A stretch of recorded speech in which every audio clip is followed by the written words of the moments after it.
Huey P. Newton, born in 1942, helped establish the Black Panther Party with Bobby Seale.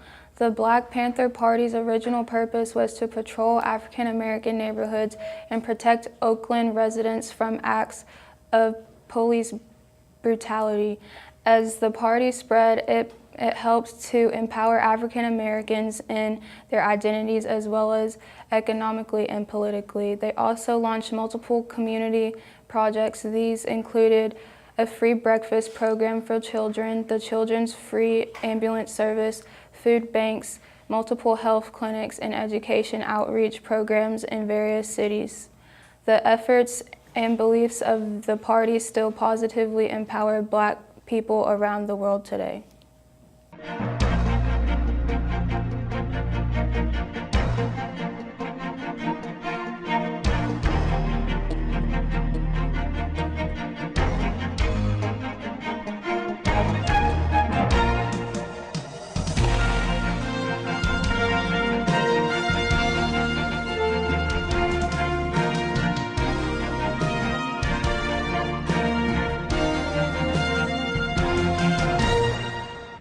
All right, so the biannual inspection that we have is also called the TCOM inspection, or the IG. It's mainly where each company and each platoon is inspected by different regional directors, and then also the different the recruiters and all that are in the area. They come in and they inspect us on whether the regulations of the Marine Corps are being withheld. So everything has to be really precise, and when it's not precise, you need to know how to correct that in certain different ways. So it's always difficult in that aspect.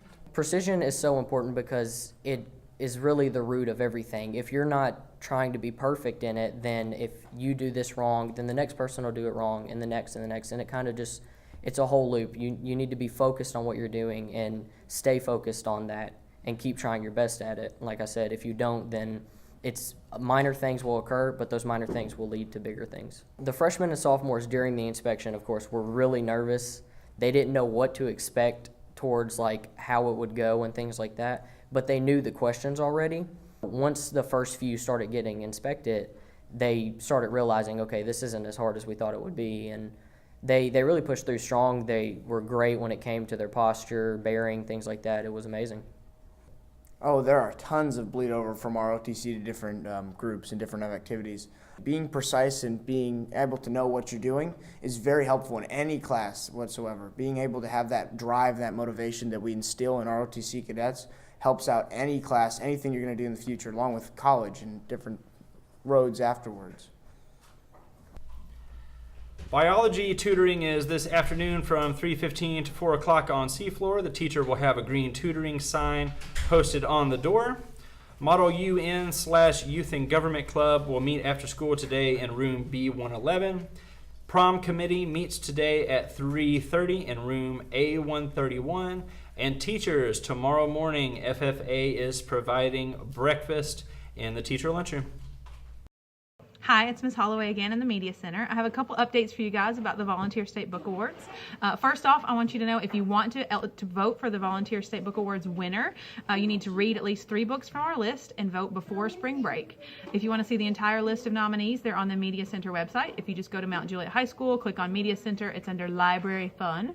Now, if you do vote, you're eligible to win this book. So come on in and take care of that. All you have to do is read 3 books and then vote for your favorite. Not hard, win a free book. Now here are some more nominees for the award. This is This Savage Song by Victoria Schwab. There's no such thing as safe in a city at war, a city overrun with monsters.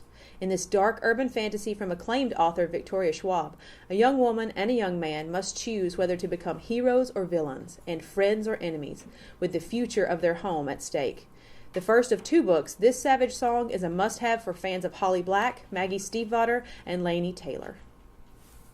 This is The Sun is Also a Star by Nicola Yoon. Over the course of a single day in New York City, 2 teenagers who have nothing in common randomly meet and fall in love. Now, I know that sounds absurdly cliche, but somehow in Nicola Yoon's hands, it doesn't read that way. Natasha is a practical young woman trying to keep her family from being deported in a matter of hours. Daniel is a poet at heart, but on this day he is dutifully making good on his familial commitment to a college interview. The two are inexplicably drawn to each other, and somehow their paths keep converging. The novel is told in alternating points of view, and one of the special touches of Yoon's book are the chapters narrated by people who are unintentionally part of Natasha and Daniel's story, mirroring our almost spooky interconnectedness. The Sun is Also a Star is a thought-provoking story of possibility, fate, and the illogical beauty of love. Courtesy of Sierra Wilson, the Amazon Book Review. This is The Serpent King by Jeff Zettner. Dillard Early Jr., Travis Bohannon, and Lydia Blankenship are three friends from different walks of life who have one thing in common. None of them seem to fit the mold in rural Tennessee's Forestville High. Dill has always been branded as an outsider due to his family heritage as snake handlers and poison drinkers, an essential part of their Pentecostal faith. But after his father is sent to prison for sexual abuse of a young parishioner, Dill and his mother become real pariahs. His only two friends are Travis, a gentle giant who works at his family's lumberyard and is obsessed with the Game of Thrones-like fantasy series, much to his alcoholic father's chagrin, and Lydia, who runs a popular fashion blog that's part Tabby Gevinson, part Angela Chase, and is actively plotting her escape from Redneckville, Tennessee.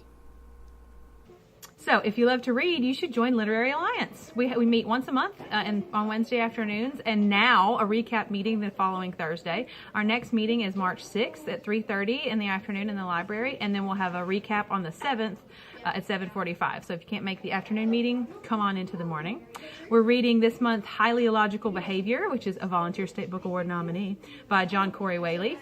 So if you want to jump in, come on in and join us for that. If you want to get updates from us, you can follow us on social media, Instagram at MJHS Literary Alliance or Twitter, MJHSLA.